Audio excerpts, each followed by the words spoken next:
Welcome everybody back to Mizuho's Market Mindset, our quarterly update on the bond market. And Moshe, I would say, I said quarterly, but we are halfway through July.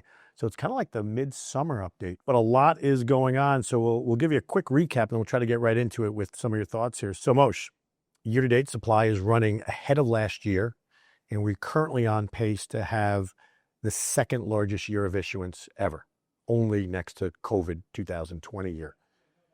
$969 billion in market. That's a 3% increase over last year, led mostly by financials. And we'll talk about that a little bit later on. Corporates right now basically flat year over year. And got to be honest, when you look at the technicals around the new issue market, we're talking about year to date, we've had 3.78 times oversubscription, but every week but one in the last 8 weeks has been above that. We have new issue premiums that have settled into 0 to 5 basis points. We've got movement off of IPTs at their highs above the year-to-date average. Everything is fitting in place in this market, and it feels almost too good to be true. Wouldn't you say so? I call it scary good. Now, scary good, where is that coming from? When we think about all the factors that have gone on this year, we'll talk about tariffs and the ambiguity around rates, et cetera. Why are we where we are right now from a technical perspective in the new issue market in IG? We have, and this isn't just an IG phenomenon, I would say this is a broader capital market trend. We have a copious amount of excess liquidity in the marketplace right now. You said that we had $1 trillion, we're near $1 trillion of issuance for the year in IG. Well, behind that $1 trillion is approximately $5 trillion of demand. All coming into our market. So what liquidity does, it suppresses volatility, it minimizes risks, and frankly, it breeds complacency. So we talk about liquidity. Where is the liquidity coming from? So I think it's coming from 4 different spots. One is government spending. If you look at the data, we're basically spending the same amount of money that we did when the economy was shut down. 2020, COVID. Exactly. And the economy is anything but shut down right now. So that money is going to work its way through the system. Private credit is another one. Assets under management in private credit are approaching $2 trillion. That's money that historically the banks and the capital markets would manage. That's not there anymore. So they have to deploy that liquidity somewhere else, and that's fueling valuations. You also have a good economy with stimulus on the come.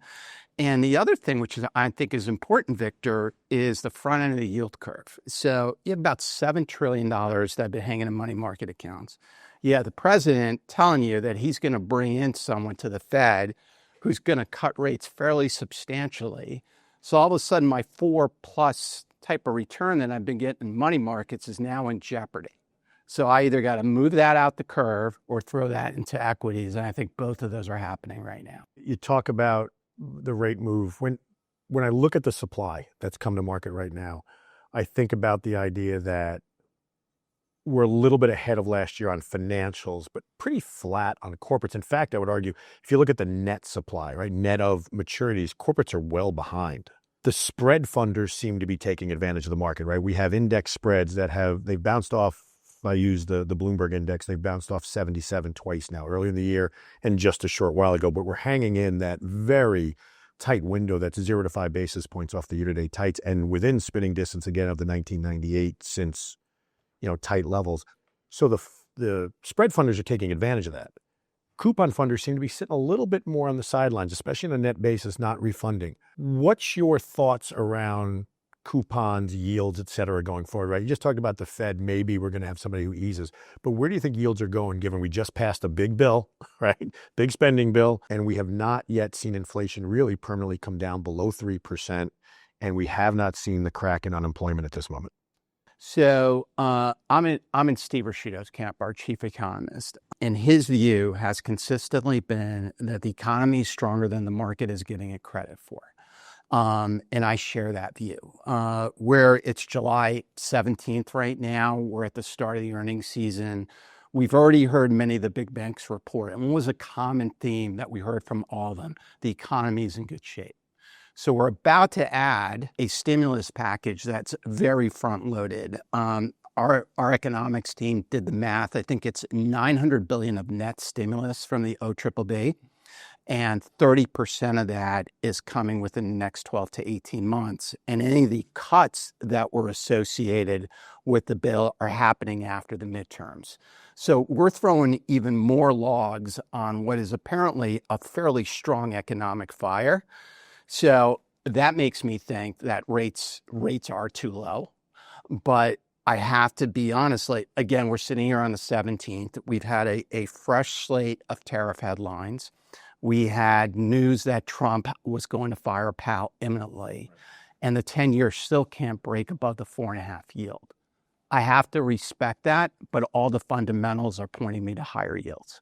So think about this for a second. Right? You have stock markets making highs, it seems, every other day. We've got spreads at their tights. We have yields, I will say, based on the economic view you just threw out, they're behaving themselves actually pretty well. Liquidity is fresh in the system. CP balances have gone up, and that market's been very liquid and available to people. Bank lending, as you pointed out, has been available. Everything seems too good. And you said scary good. What are we looking at that's going to go wrong? Where do you see the risks or the surprises? Because it seems like every piece of news that comes out, if it's good, it's only going to get marginally better. But I think the big thing I worry about when everything looks that good is what's the thing that's going to go wrong? What's the thing that's going to surprise people? The thing I've been focused on all year is the bond market. If the bond market stays in check, i.e. below 4.5 in 10s, and more importantly, with suppressed rate volatility, then we can keep on going. Because remember, we're in an environment where we're going to put in a big dose of fiscal stimulus. We're also going to deregulate. All those things are bullish. And so even though we're overbought, actually in some cases ridiculously overbought, the fundamentals underlying it are getting stronger. But they will get their legs chopped out from under them if the bond market ends up going sideways in a pretty big way. I know maybe it's not the question you want to answer, but it's a question everybody's going to ask is tariffs. Yep.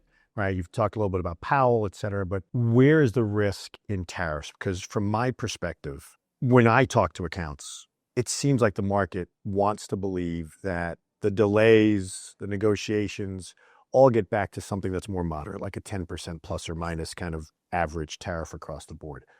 Where does it go wrong with tariffs that it affects the market? Or is it something that's a delayed situation with prices? You think about what the market's pricing in right now. The market is pricing in basically that tariffs are not going to be a big economic headwind. They're also pricing in that tariffs are highly likely to be non-inflationary.